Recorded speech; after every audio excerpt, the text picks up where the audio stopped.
précédemment dans L'amour sous surveillance. N'oubliez pas, c'est une fiction. Des jeux de regard, des petits sous-entendus, mais on n'agissait jamais. Franchement, c'était très, très, très. Il vient, il veut m'embrasser. Je dis, eh, mais t'es fou et tout. Là, là. C'est facile, là. Bref, je vous fais pas un dessin. Galoche, tout bien. Je m'en fous maintenant. Je m'en fous comme. Bon, c'est reparti. Je vous remets dans le contexte. Donc, on est une équipe de 5 commerciaux. On vend des fenêtres, les équipements pour le portail, les volets, etc. Je vous en passe. Bref, on tourne tous ensemble. Paulia, j'avais déjà travaillé avec elle. Et dans le passé, ça se passait très bien. Mais dans cette nouvelle équipe, elle voulait se rapprocher de plus en plus de moi. J'ai refusé ses avances. On m'avait déjà dit qu'elle était comme ça, mais je ne faisais pas attention.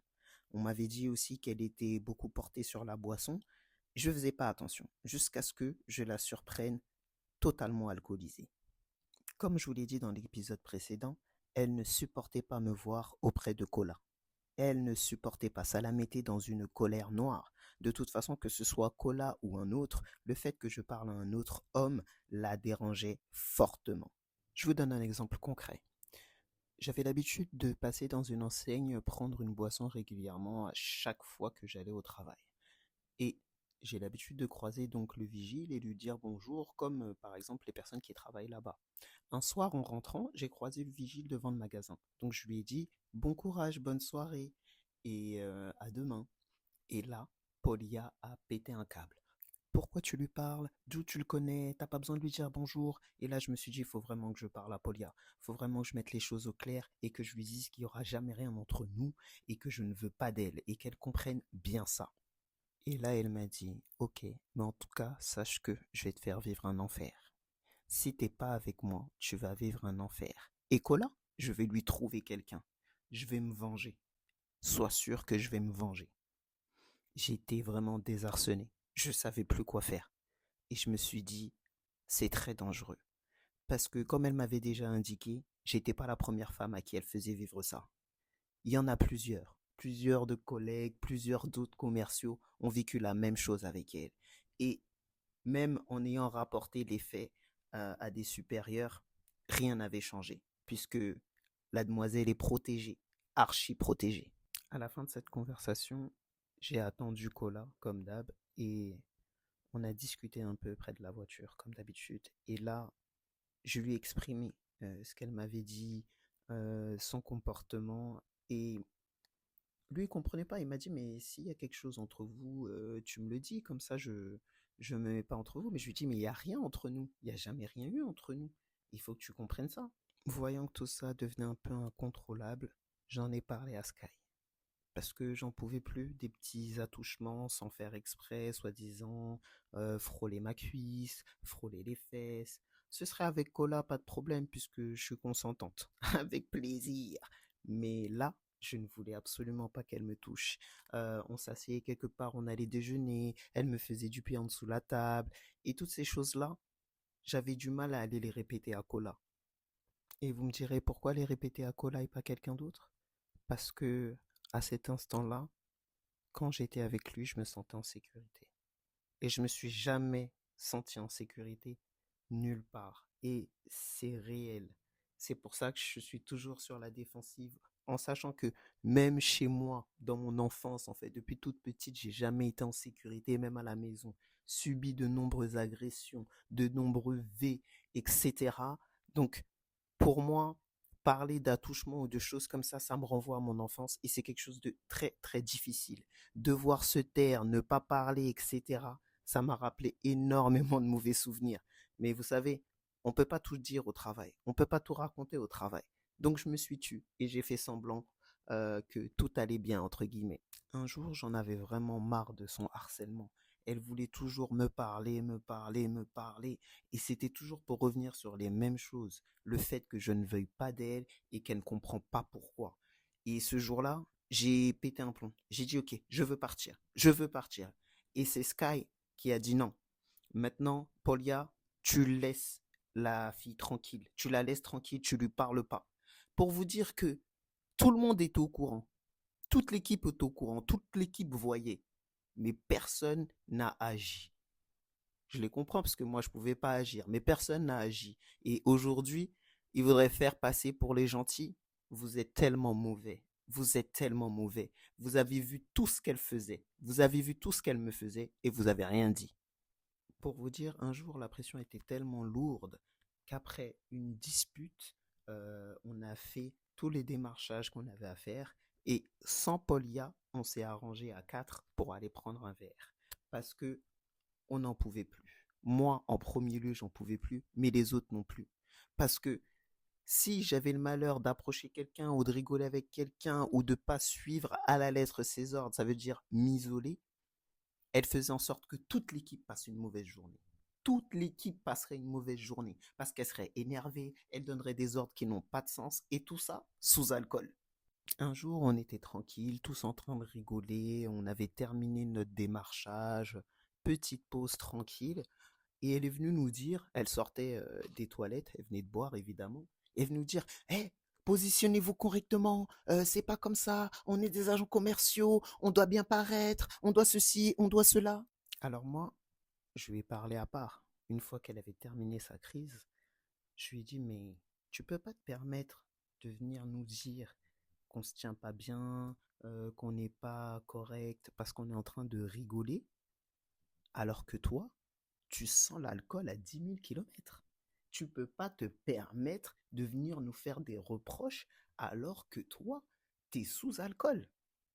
Bref, maintenant que vous connaissez l'essentiel, le contexte, on va passer au jour final. Le jour qui a fait que cette story time existe.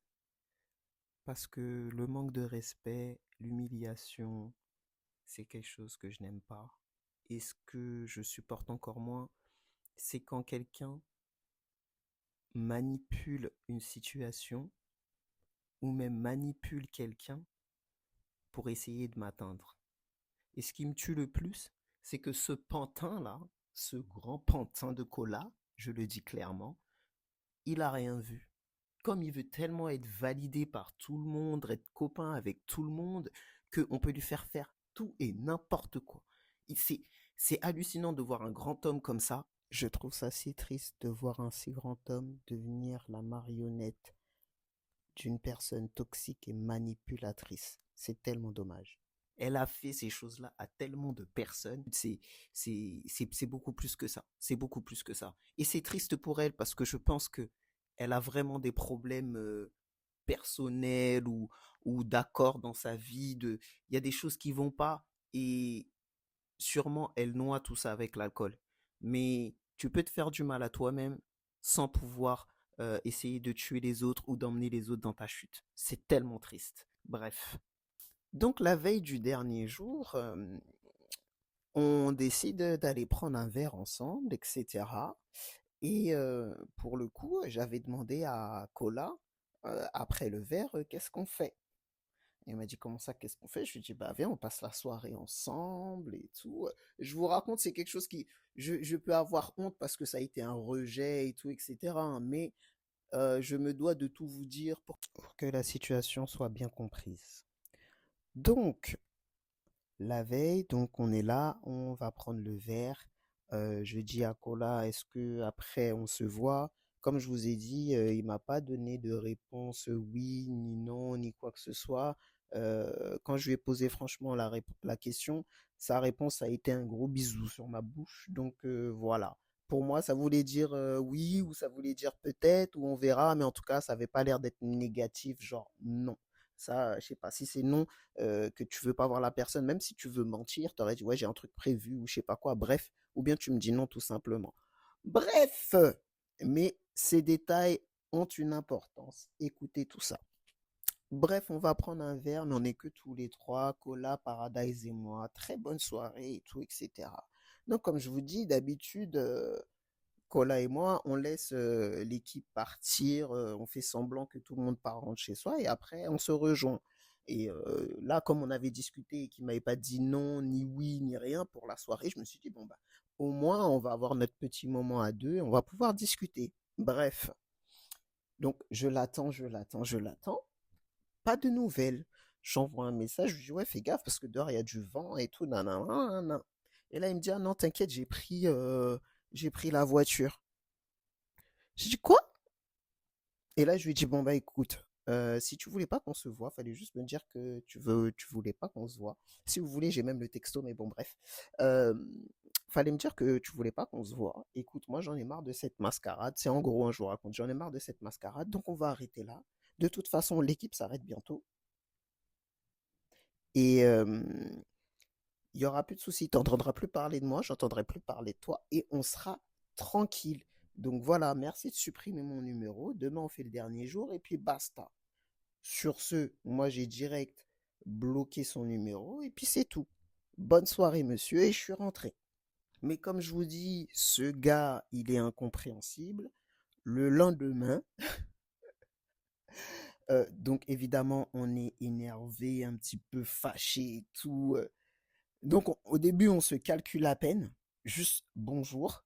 On sent qu'il y a une tension, mais cette tension, elle était forte. Il y avait des nerfs, il y avait de la colère, mais c'était limite. Vous voyez ce que je veux dire? Donc il me dit, c'est normal, je t'ai envoyé des messages, ils sont pas partis. Je dis, mais oui, je t'ai bloqué. Il me dit, ah ouais. Donc moi, tu m'envoies un message et puis ça veut dire quoi? Je dois fermer ma.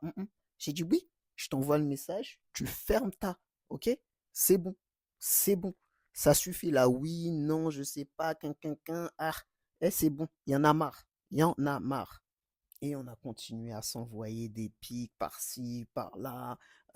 Pourquoi tu me regardes? Je lui ai dit, ouais, vas-y, je regarde mes erreurs. Il m'a dit, moi, je regarde mes échecs. J'ai dit, ah ouais, c'est moi l'échec. Il dit, non, je t'ai dit, c'est moi qui ai échoué. J'ai dit, ah ouais, ouais, c'est ça. Enfin, bref, vraiment, vraiment, je vous dis, ce jour-là, lui et moi, c'était, waouh, c'était très, très nerveux. C'était très, très nerveux.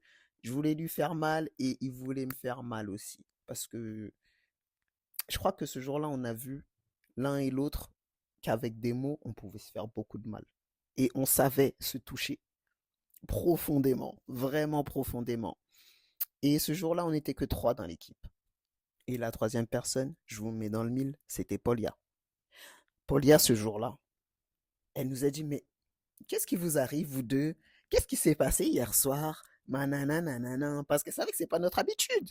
Nous, on est toujours full love to love, et voilà, les petits regards et tout. Mais là, c'était vraiment intense de colère. Et on n'a pas voulu lui répondre parce que ça ne la regarde pas, évidemment. Et dès qu'on se balançait un pic, en tout cas moi, dès que je balançais un pic à Cola, elle s'empressait de le répéter tout fort. Par exemple, si je dis ouais, c'est ça, ouais, ouais, c'est ça, vas-y, de toute façon, toi, t'es Spike Lee, vas-y, tu racontes ta vie. Si je dis ça, par exemple, tout seul dans mon coin et tout, elle va dire, oh, oh, elle a dit, tu racontes ta vie, oh, oh, elle a dit ceci, cela. Vous voyez ce que je veux dire? Les engraineurs, là. Elle a fait ça toute la journée. Alors qu'on a été en équipe pendant un bon moment, elle a jamais fait ça. Au contraire, elle supportait pas que lui et moi on se parle. Mais là, elle était tellement heureuse. Oh là là, fallait voir ça. Tellement heureuse qu'elle a dit, ah bah, je vais aller prendre une bouteille. Bref, je vous passe les détails euh, et le vrai contexte, hein. On se retrouve dans une voiture. Voilà. Et entre-temps, Paulia, elle a fait en sorte que Sky, qui n'était pas là normalement, vienne nous rejoindre. Donc, on se retrouve à quatre dans la voiture et moi, franchement, je sentais que c'était pas bon. Elle était trop heureuse. Elle était beaucoup trop heureuse parce que pour elle, ça voulait dire que comme si il y a une séparation entre moi et Cola. Donc c'était le plus beau jour pour elle. Mais elle se rendait pas compte que ça allait être le dernier jour que je lui adresse la parole. Bref, on est dans la voiture comme ça et en fait, elle met son portable à charger et au lieu de poser son portable devant elle ou sur le volant à côté ou machin, elle met le portable, en fait, je suis sur le siège passager, à côté de mes fesses. Et elle discute, elle discute, elle discute. Et toutes les 3 4 minutes, c'est genre, elle prend son téléphone. Et chaque fois qu'elle prend son téléphone, en fait, elle me touche. Elle me caresse la fesse, elle me caresse la cuisse. Ça commence réellement à me gêner. Mais dans la situation et le contexte qu'on est, je peux pas parler. Je peux pas lui dire clairement ah, arrête de me toucher ou machin. Ça va mettre un malaise ou quelque chose et je voulais pas ça. Je voulais pas ça. J'étais déjà dans mon truc, vas-y, avec Cola. Je voulais pas plus. À un moment, elle nous parle d'une autre collègue à qui elle a fait une remarque ou je ne sais pas. En tout cas, apparemment, elle aurait dit un mot déplacé et cette même collègue l'aurait remis à sa place. Et elle commençait à nous raconter et d'un seul coup, elle s'est arrêtée. Elle n'a pas voulu dire exactement ce qu'elle avait dit à la collègue, etc. Et en fait, elle dit non, je vous dis pas. Je vous dis non, je vous dis pas. Et bizarrement, quand elle disait je vous dis pas, elle me regardait moi. Dans le sens, c'est moi qui gênais. C'est moi qui l'empêchais de raconter ce qu'elle avait raconté. Du coup, vu qu'en plus, elle arrêtait pas de me toucher, j'ai dit j'en profite. Je me suis levé, j'ai fait comme si je devais aller au téléphone et je suis parti. En m'éloignant, je me suis rendu compte que c'était comme une libération pour elle, mais aussi pour eux derrière, Kola et Sky. C'était un peu bizarre. Donc du coup, bon, c'est pas grave. Moi, je sais très bien quand je dérange, je sais le ressentir et il ne faut pas longtemps pour le savoir. Donc, je suis parti. Après, je suis allé chercher mes clés. Je suis parti dans ma voiture à moi, tranquille. Et je me suis dit, quand ils auront fini leur cinéma, quand ils auront fini de boire leur bouteille, une ou deux bouteilles, eh ben, ils viendront m'appeler. Bref, ils ont terminé. Et on me dit: «Ah mais pourquoi t'es dans ton coin? Patati patata». Je dis: «Non, j'aime bien être seul, patati patata». Ensuite, il y a Kola qui vient et qui me pose la même question. J'ai envie de lui dire: «Eh mais tu sais pas, elle a pas arrêté de me toucher et tout, j'en ai marre, machin». Mais vu que il est pas dans son état normal et que en plus, heu, Paulia, elle est juste derrière lui, je peux rien lui dire. Mais normalement, s'il était dans son état normal, il aurait bien vu que il y a quelque chose qui va pas. Et c'est pas juste nous deux, il y a quelque chose d'autre qui va pas. Bref, suite à ça, ils disent oui, faut qu'on aille dans l'autre quartier et tout, parce que justement, on doit voir la collègue pour que Paulia elle aille s'excuser, etc. Bon, c'est pas bien ce qu'elle lui a dit et tout, donc faut qu'elle aille s'excuser. Donc on part pour que madame aille s'excuser, soi-disant. Mais pendant qu'on fait le chemin, je sens plein de petites messes basses dans mon dos. On me regarde un peu comme si on me surveille. C'est comme si, vous savez, quand vous êtes deux personnes et que ton pote, il va faire une dinguerie, il va voler ou il va faire une connerie et que toi, tu es en mode, tu guettes. Tu guettes, ça veut dire que tu regardes à droite, à gauche, s'il y a quelqu'un qui voit ou s'il y a quelqu'un qui comprend. Et Sky, il était dans ce rôle-là en train de regarder est-ce que j'ai capté, est-ce que j'ai pas capté, qu'il y a quelque chose. On va pas là-bas pour que la personne, pour que Paulia, elle aille s'excuser auprès de la personne. Il y a autre chose qui s'est mis en route. Parce que, évidemment, quand elle parlait, Paulia, de cette femme-là, Sky, lui, il s'est mis à parler aussi de toutes les autres femmes qu'il a soulevées, machin. Et Colas, moi, il a dit, ah ouais, toi aussi, ah ouais, moi aussi, à toi, ah ouais, machin, moi aussi, j'ai soulevé, machin. Bref, conversation d'homme. Enfin, bref. Du coup, j'ai trouvé l'ambiance vraiment bizarre. On est arrivé sur le lieu. Bon, bah, j'ai dit bonjour à la collègue et tout, machin. Mais moi, je suis parti dans mon coin un peu. Parce que je voulais pas rester proche de Polia. Parce que dès qu'elle pouvait, elle me mettait une main. Très, très discrètement. Mais elle me la mettait la main quand même. Bref. Et la scène, comment ça s'est passé? À un moment, je suis à l'extérieur et ils doivent aller euh, voir la collègue.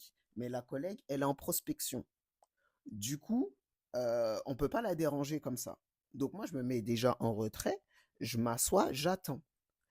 Et là, je les vois arriver, parce que j'avais pris de l'avance, je les vois arriver, ils passent devant moi, ils descendent pour aller voir la collègue. Et si vous voulez, c'est bizarre ce que je vais dire, hein, mais Kola, le regard qu'il m'a fait, j'ai vu dans son regard, je vais faire une dinguerie ou je vais faire une connerie. En tout cas, ça a froissé mon cœur fort. Dès que j'ai le regardé, ses yeux sont tombés dans mes yeux. Je me suis dit, ah, là, il y a une dinguerie qui se prépare. Et même le fait qu'ils me disent pas tous les trois, bah viens, on y va ou quoi que ce soit, je me suis dit, il y a un truc bizarre. Bref, je les ai laissés prendre de l'avance. Ils sont descendus.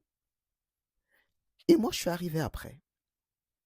Et en fait, quand j'arrive, je vois Polia et Sky en panique.